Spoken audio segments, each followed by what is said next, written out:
I can't get over it. My book's here. It's on the coffee table. My very first book. More on that in a bit. Oh my! Our first goose egg of the season. Well, let's have goose egg this morning. Socks. Leather booties. Another pair of socks. I think his little feet will be warm, but. Hey, good morning. You want some of that skim milk? You don't want any of that. It hasn't got no fat in it. Wow. Jonah! Just stop with that stripe in the middle. Jonah's been going nuts with the pressure washer that Luke gave us. Luke, thank you very much. Look at this. Look at this. I know, it looks so good. Our farm sitter leaves us with a pressure washer.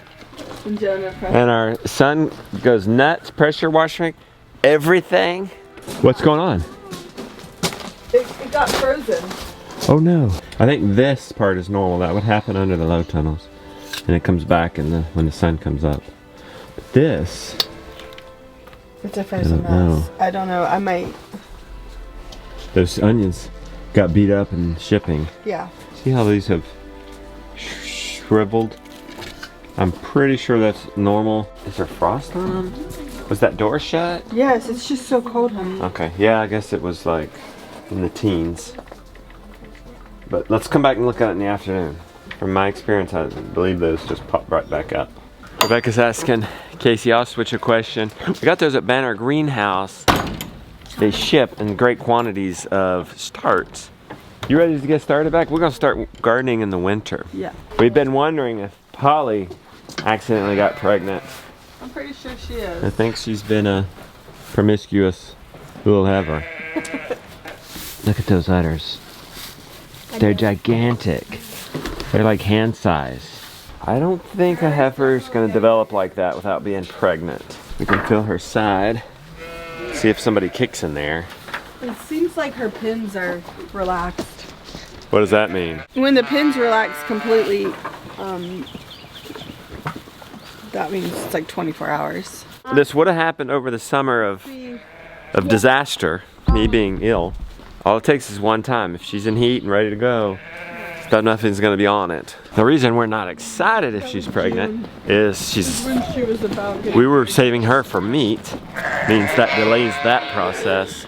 And she's so little, it's gonna stunt her growth, which won't matter because we're gonna harvest her soon. Well, the other thing is that the calf could be too big. Yeah, it could be too big for her body. I mean, this happens. This happens on... It could kill her.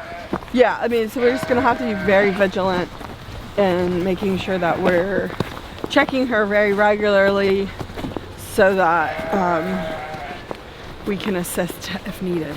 Now that we're experiencing the consequences of my illness, we survived, we got through, but now we're paying the price because there just wasn't the level of supervision and management that there would have been had I been well. We can't beat ourselves up too much. She's due soon, isn't she? I need to look at that. I'm looking at trying to... She's due soon. Good job, Beefcake. But we're a month-ish away. I feel like, yeah, I feel like we're probably about a month away. She's got 2 lambs. Who you got there? Oh. Nice. You trying to halter train her? Yes. Ooh. She doesn't like it. This is Hope. This is it Little Dude or Cool Dude? Little Dude. This is Little Dude's mom's replacement. So that's Bandy's replacement.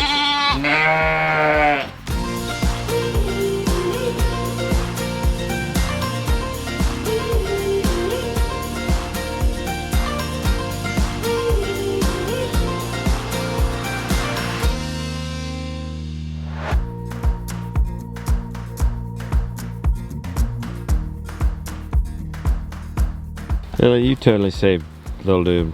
Good job, girl. You're still saving him, feeding him 3 times a day. Yeah. You're dedicated.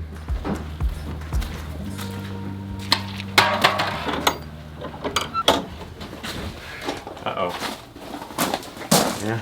They were hard this morning. They're soft now. They haven't perked up, but let's give it some time. The problem is we can't just order more. It's like a 6-week wait time.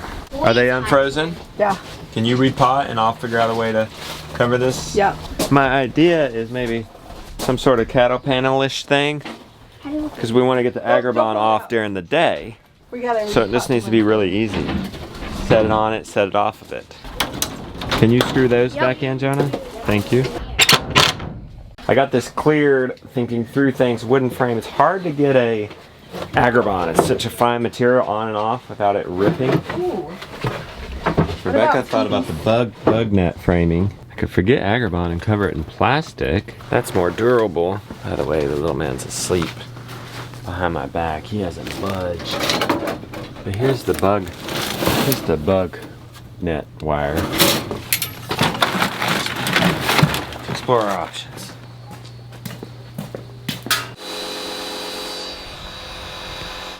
I brought the wires. We can try, but I also saw this other thing that might work. What if we took this old brooder cover and we just use cinder blocks, mid as high as we want, lower right now for these guys, higher when tomatoes get here, and it just sits over, and the agrabah is attached to that. So you remove that during the day. So yeah, that's fine. That's probably going to be easiest. Thanks, Otherwise, you take this bug net, figure out a way to attach it there, Yeah, I would just and attach it here. Yeah, you could U-nail it. I don't know which one's better. Now this involves U-nails. It's a little flimsy. This involves staples and cinder blocks.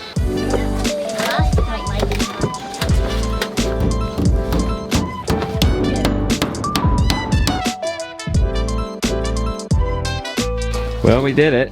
We got the wires in.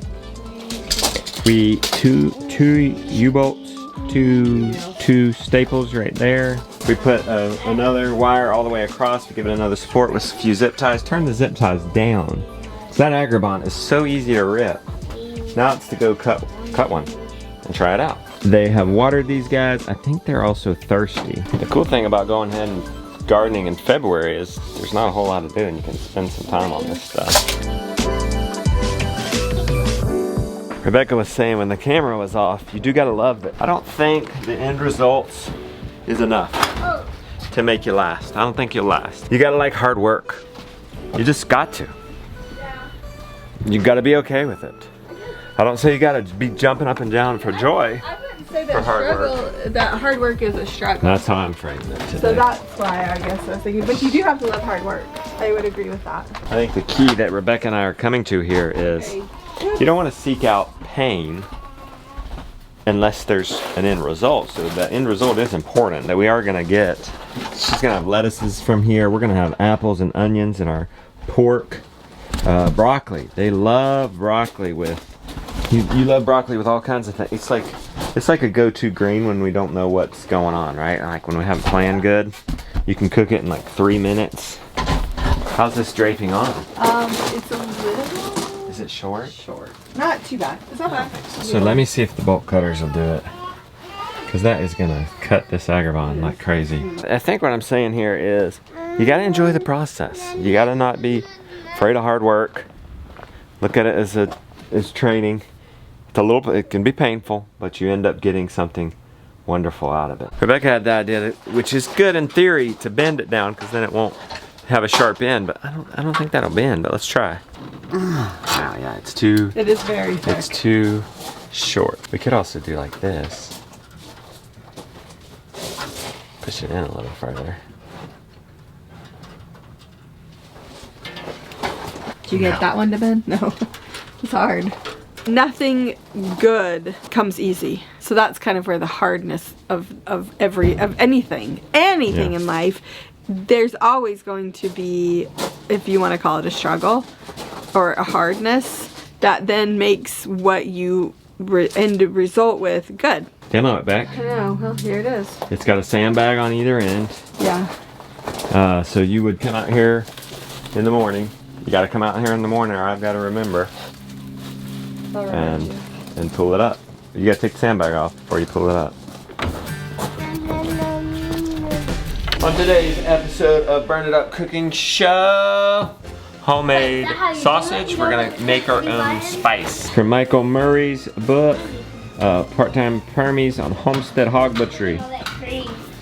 Redmond salt. We're gonna make 20 pounds worth of seasoning today. 3 ingredients: I like it. 3.5 ounces salt, white pepper. It's gonna be a lot. 2/3 ounces of poultry seasoning. Now we're just gonna mix it together. Super simple. We're not doing 20 pounds of breakfast sausage at a time. We do 2 at a time. So I divided it by 10, and that's about a half an ounce per 2-pound package. I take Mom's hamburger press she got me and fill it, I don't know, 3/4 of a way. I like a thin sausage patty. You like a thin sausage patty, Josiah? Yeah. All right, and then just mush it in there good. And then, boom. Look at that. I've got my cast iron hot. I'll put a little bacon grease in there. What I want to hear is a sizzle when I put these in here. Listen. We got the sausage. Now, we're going to try folded eggs for the first time. Just talk to Mrs. Boob Tube a little bit. Mr. Google Pants. I'm thinking a goose egg is 3 eggs. What do y'all think? Look at that egg yolk.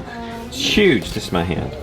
It's huge. We're supposed to stir this till you get air bubbles. There's some Redmonds in here. Bubbles. Whee! Air bubbles. You don't want to burn the butter. And just a little bit of butter too. You don't want to fry it. So what you're going to do, uh-oh. We might have already gotten too hot. Oh well, let's get this in here. Yep, I think we burnt the butter. Need to turn that down for the next run. We're waiting until we can flip it. Until the edges are flippable. We got a little bit of browning. We're gonna keep flipping. Wow. It's browning the outside and the inside isn't getting cooked. It's too hot. We'll do like that. And that's egg on your biscuits. Hey, just in time too. Jonah's biscuits, he made them. Those need more time. Oh wow, I got good. This is my 3rd batch. This is chicken eggs, and look, that's a nice fold. I think I nailed it. Enough for you to try it. Okay. I like my eggs a certain way. Well, just try it.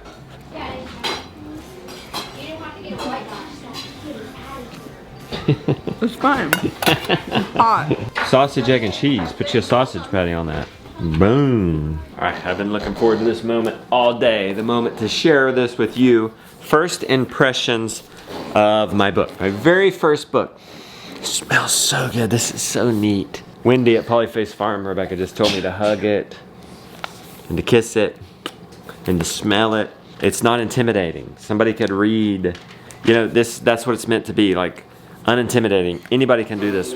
We've had people say that. They've read this in the evening and said, if I go away, I feel like I can do this. As you can tell, we are crazy book lovers. We've got to do a show or something.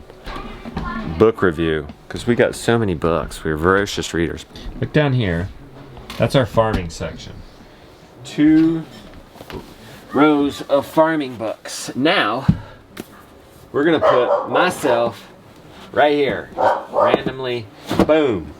Now I can be on somebody's bookshelf. That's crazy. So there I am on this bookshelf with, well, Joel Salatin right next to me. These amazing butchering books by Danforth. Small Scale Poultry Flock, Harvey Ussery. 4 Seasons Harvest by Elliot Coleman. Regenerative Agriculture, Richard Perkins. Bill Mollison, Permaculture. Bill Mollison, Intro to Permaculture. My goodness, I'm right there with him. Rob Avis, a new book. He just sent me this, Permaculture Property. That's where I'm hanging out now. Pinch me, it just feels surreal. Heather! Uh-oh, who's gonna run the business here in about? Look at the belly bopping. Who's gonna run? Who's gonna run? We're closing. Yeah. We're closing in 2 weeks. We'll figure something out, won't we, Heather? Yes, we will. We'll be fine. We got help. Knowing you, you've probably set it up. So we are here to do books, I guess. Is that what's going on? Yes. Here you go, Heather. We have something fun. Sweet. I'm gonna have to sign yours for you for sure. Yes. Look. That's awesome. Right? I'm so excited. Guys, if you order this, if you go to LaRueLife.com and you order this and fill out the form, we'll mail you one of these. Yes. This is a sticker. Me signed it. Me sign it. You should put it in the book. Where would they put it, Heather? Right here? Yeah, I mean, I would wherever they think want so. it. Yeah. There's a whole green blank page. Oh, yeah. 3 choices right there. We're giving away seeds too. Guys, there was a misunderstanding at first. We had said, hey, we're gonna give the first 5,000 people who order seeds and a signature, but then you think about it, Amazon shipping, Barnes & Noble shipping, Target shipping, how are we gonna figure out who the first 5,000 are? So our best idea is go to The Rooted Life. If you've ordered it anywhere, therootedlife.com, and fill out the form there. You're gonna have to put in your address, and we'll send you this. And we'll send anybody who does that all the way up till March 7th. You got until March 7th. U.S. customers. U.S. customers, thank you. We can ship. What about Alaska and Hawaii? Yeah, they're fine. She straightened me out. I'm glad you're here when I'm doing this, because then I get in big trouble. So if they're international, we can ship the signature plate, but because they're seeds, we can't. There's some countries we can ship seeds to, but most of them, I think, you have to have like a special certification that we don't have because we're not a seed supplier. So